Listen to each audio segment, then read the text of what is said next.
Қазақстандық оқушылар ақшта өткен робототехникадан әлем чемпионатында бұрын соңды болмаған үздік нәтиже көрсетті. Озық өрендердің жаһандық сайысында Түркістан облысы Төле би ауданының құрамасы күміс жүлде иеленіп, әлемнің ең үздік бестігіне енді. 110 мемлекеттен 50 мыңнан астам үміткер қатысқан тартысты бәсекеде отандастарымыз археологияны роботтандыру жобасымен технологиялық алпауыт елдерінің білімдарларын өзінен артқа қалдырды. Мұхит асып, мерей үстем болған жас өрендермен тілшіміз сұхбаттасып, жеңіске жетелеген бірегей жобаның құпиясын біліп қайтты.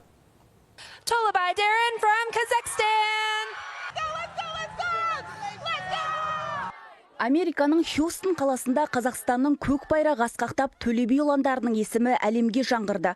Робототехникадан өткен жаһандық додаға әлемнің 110 мемлекетінен ең мықты деген құрамалар жиналды. 50 мыңнан астам үміткер бақ сынаған тартыста Түркістан облысының оқушылары оқ бойы озық шығып үздік бестікке енді. Күміс жүлдемен оралған өрендердің бұл жеңісі ел тарихындағы жарқын беттердің бірі. Бізге мұхит асып барып, орын алып келу оңайлыққа түскен жоқ. Қандай дайындық жасадық, өте мықты мемлекеттер дайындықпен келген, тартысты жарыс болды. Бірінші күні барып, біз формамызбен өзімізді бірінші формамен дәлелдеп бастадық. Одан кейін әрқайсысы командалармен жеке-жеке сөйлесіп, қандай деңгейде екенін анықтадық. Одан кейін барып жарысқа кірістік. Жас өрендердің талантын ұштап, оларды жеңіске жетелеген тағы бір маман Айжан Кенжеева. Оның айтуынша, әлемдік додада бақ сынау үшін тек білім емес, темірдей төзім мен қажырлы еңбек қажет болды. Біздің командамыздың мықтылығы тек күшінде емес, оның өзінің рухында деп ойлаймын. Және де өзінің рухы болған кезде, біз бұл жарысқа команда жүрекпен және ақылдықпен қатысты. Ол ақылдылығы, ол өзінің роботтармен, жұмыстармен деп белгілі болады. Ал жүрекпен дегеніміз барлық ынты-шынтысын салып, оқушыларымыз ел намысын қорғайық деген үмітпен келді. Сол жарысты үмітпен ақтады деп ойлаймыз.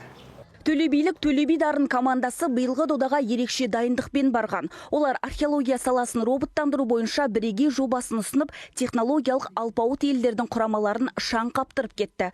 4 кезеңнен тұратын күрделі сынға олар тек технологиялық жобаны қорғап қана қоймай, жаһандық додада өздеріне деген нық сенімділікті шыңдап қайтты. Қазақстанның атын мақтанышпен асқақтатқан жас өрендердің бүгін көңіл күйі ерекше. Жарыс ерекше форматта өтті. Бұндай халықаралық жарысқа біздің алғаш рет қатысуымыз ел намысын қорғау, ол біз үшін үлкен жауапкершілік болды, яғни әрине қобалжу болды. Бірақ жарыста біз жоғары деңгей көрсетіп, мықты нәтижемен алып шықтық. Марапаттау кезінде күтіп отырдық. Бүкіл командалар айтады, біздікі әлі шықпады, біз соған да қуанып отырдық. Соңына таман қорқа да бастадық, біз шықпай қаламыз ба деп. Сол кезде соңғы 2 марапат қалып тұрды, 2-ші орын және 1-ші орын. Бізді жалпы шығаратын кезде өз трейлер сияқты айтады. Сол жерде біздің жобамызға қатысты бір затты естиміз да, сол жерде уже түсіндік біз шығатынымызды.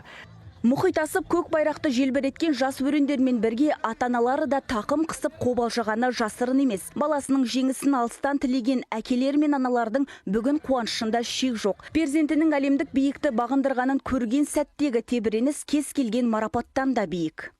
Қуаныштымыз енді қызымыздың бұндай дәрежеге жеткеніне. Барлық аналар осындай сәтті тілеймін. Жұғысты болсын. Бұл тек қана біздің ата-ананың ғана қуанышы емес, бүткіл қазақ елінің қуанышы деп ойлаймын енді осындай дәрежеге жетіп жатқанына. Әрдайым дұғада болдық, тілеулерін тіледік. Перзент болғаннан кейін перзентің үшін әрдайым дайын тұрасың ғой барлық жерде, барлық тұста. Естіген кезде жаңағы 2-ші орын деген кезде кәдімгідей жаңағы андай не қылып өте қуандық. Негізі қуаныш деген мен сөзбен айтып жеткізе алмаймын. Қазірдің өзінде мен жаңағы бүгін енді баламды қарсы алып алдым ғой 7-8 күннен кейін. Кәдімгі төбем көкке жеткелі тұр. Өте қуанып тұрмын. Төле билік өрендердің бұл жеңісі тек бір мектептің емес, тұтас елдің абыройы. 110 мемлекеттің ішінен оқ бойы озық шыққан жастарындар Қазақстанның интеллектуалды әлеуетін әлемге паш етті. Ел ертеңі осындай білімде, жалынды және технология тілін меңгерген жастардың қолында екені даусыз. Мұхит асып, олжа салған өрендердің алдағы белестері бұдан да биік болмақ. Аслай Сайранбай, Болат Қалмахан, Түркістан 24.